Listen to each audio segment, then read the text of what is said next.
Howdy friends, Brian Flechsig of Mad River Outfitters, and thanks for joining us for yet another one of our fly tying tutorials. Today I'm going to show you a horribly, ridiculously simple caddis larva. Now, as we all know, virtually every stream in the U.S. and for that matter, no matter where we go throughout the world, caddis fly larvae are found in almost any stream. And if I had to pick one nymph per se to fish all over the world, it would probably be a caddis larva. And this fly just couldn't be easier. This thing will catch trout. In fact, this fly we use for steelhead as well in a variety of different color combinations. I think Jerry Darkus and I showed you this fly in our DVD we did called Chasing Silver a number of years back. And it's certainly not a fly that we came up with. Heck, once you see it, it's really ridiculously simple. All we're going to use today is a curved nymph hook. I'm using for today the Umpqua U202, or probably the most popular is the Tiemco 2457, especially if you're using it for steelhead. So that curved nymph hook is kind of important for this fly, because when caddis get dislodged and they're floating down the stream, they kind of have this curved posture to them. That's nice to duplicate, and it's just a great hook for this anyway. We're going to go ahead and slap a bead head on this, and then I'm using ice dub. Ice dub is a dubbing that's marketed by Hairline Dubbing. There's a variety of other different products you could use, but we've kind of settled on this ice dub here as the perfect. And I'm using just standard black 70 denier fly tying thread. 6/0 will work. Nothing fancy here. You're really not going to see the thread anyways. And really the only other thing I'm going to use is some dubbing wax, which helps me keep the dubbing more secure on the thread. So I'm going to start by putting the bead head onto the hook shank, and couldn't be easier there. We've walked you through this in other tutorials. You're going to slide that bead head onto the point with the small hole and slide it over the bend of the hook. And you got your bead head on there. Then I'm going to insert the hook into the vise. I'm going to start my thread. There we go. Much better. Start my thread and I wrap back to the bend of the hook. Now, finding the bend of the hook on these curved is not as cut and dried as it is if you're tying with a standard bend type hook, but you just wrap it back to where you feel comfortable there. And then I might actually just throw a quick half hitch in there with my fingers to keep that thread from kind of sliding off on me, to hold it in position, because you're going to want to pull off some thread off your bobbin. Okay, and now we're going to twist the dubbing onto here. I'm going to take this tube of dubbing wax. This is the kind that we've sold around here in the shop for years. Of course, it says the world's best dubbing wax right there, so it has to be, right? Gierke's Fly Maker's wax. Comes in this stick, and it's really easy to use. So I just wax my thread up a little bit.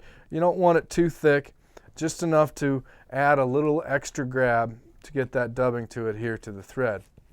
Then I'm going to take some of this ice dub, just pull out a hunk of it.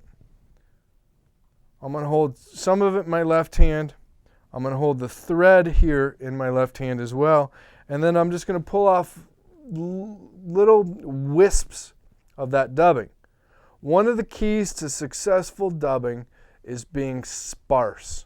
I see, especially beginning fly tiers, that when they're going to apply dubbing to the thread, they try to do it in big hanks of it, and it never adheres right, and then you go to wrap and it comes apart on you. The key to dubbing is being very, very sparse. If you think you have not enough, go half of what you got. Very sparse.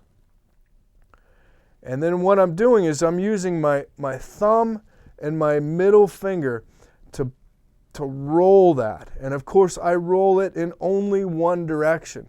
I also see a lot of people that do this back and forth, and they're tightening, loosening, tightening, loosening. You want to tighten, tighten, tighten. And if you get good at this, it should really only take you about 2 to 3 twists to get that dubbing rope. I'd say 2 to 3 twists, boom, boom, boom, and I'm applying the next bunch right next to the previous, and that should be enough. I've got maybe about 5 inches there, and that doesn't have to, that's not critical because you can always add some, you can always take some off if you have more. But once I've got that in place, now all I'm going to do is start wrapping that up the hook shank. Remembering that all nymphs and larvae have some semblance of taper to them, so you can make it a little thinner towards the rear end, get a little fatter as you go up. I just kind of doubled up on that. I didn't like that. I want it to be fairly well tapered. And I should wind up just about right on this. Just about perfect. You might have some strays. You just come in and pull them out, trim them out with your scissors, what have you. And then typical with a caddis larva, a caddis larva is typically going to have a dark head and thoracic segment.